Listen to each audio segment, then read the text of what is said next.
টাঙ্গার হাওরে কাটানো এই ২ দিনের প্রতিটা মুহূর্ত আমাদের জন্য ছিল এক একটা আলাদা গল্প।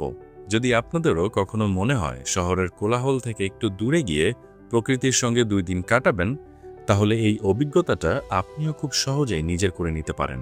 আমরা কিভাবে এখানে এসেছি আর পুরো ট্রিপে আনুমানিক কত খরচ হয়েছে এ ব্যাপারে আপনাদের ছোট একটা ধারণা দিই। আমাদের যাত্রা শুরু হয়েছিল ঢাকার আরামবাগ থেকে। ইম্পেরিয়াল এসি বাসে জনপ্রতি ১২০০ টাকা ভাড়ায় রওনা দিয়েছিলাম সুনামগঞ্জের উদ্দেশ্যে। তবে সুনামগঞ্জে যাওয়ার জন্য শুধু এই বাসই নয়, আরও অনেক এসি এবং নন এসি বাস রয়েছে। বাজেট অনুযায়ী ৮০০ থেকে ১২০০ টাকার মধ্যেই সহজে টিকিট পেয়ে যাবেন। সুনামগঞ্জ বাসস্ট্যান্ডে নেমে আমরা ৪০০ টাকায় একটি সিএনজি রিজার্ভ করে চলে যাই ফতেহপুর ঘাটে, কারণ আমাদের বুক করা হাউসবোট সেখান থেকেই যাত্রা শুরু করেছিল। তাই আপনারাও বুকিংয়ের সময় অবশ্যই আগে থেকে জেনে নেবেন আপনার বোট ঠিক কোন ঘাটে নোঙর করবে। এবার আসি সবচেয়ে গুরুত্বপূর্ণ প্রশ্নে, লাক্সারি নাকি রেগুলার হাউসবোট?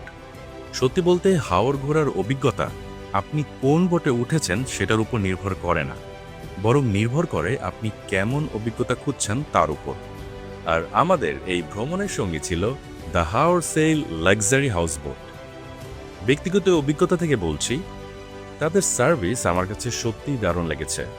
সম্পূর্ণ air condition room, attached balcony, attached washroom, পুরো সময় এসি সুবিধা, আর ২ দিন ১ রাতের এই প্যাকেজে মোট ৮ বেলার খাবার। সব মিলিয়ে আমাদের প্যাকেজের খরচ হয়েছিল ২৬,০০০ টাকা। তবে একটা বিষয় মনে রাখবেন, এই খরচটা কিন্তু স্থির নয়।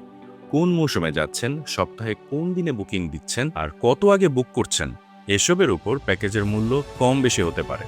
যেটা আমার সবচেয়ে ভালো লেগেছে সেটা হলো তাদের আতিথেয়তা। ধরুন কোনো খাবার শেষ হয়ে গেছে কিংবা আপনার বিশেষ কোনো অনুরোধ আছে, অধিকাংশ ক্ষেত্রেই তারা দ্রুত সেটা সমাধান করার চেষ্টা করেছে। এই ছোট ছোট বিষয়গুলোই আমাদের পুরো ভ্রমণটাকে আরও আরামদায়ক আর স্মরণীয় করে তুলেছিল।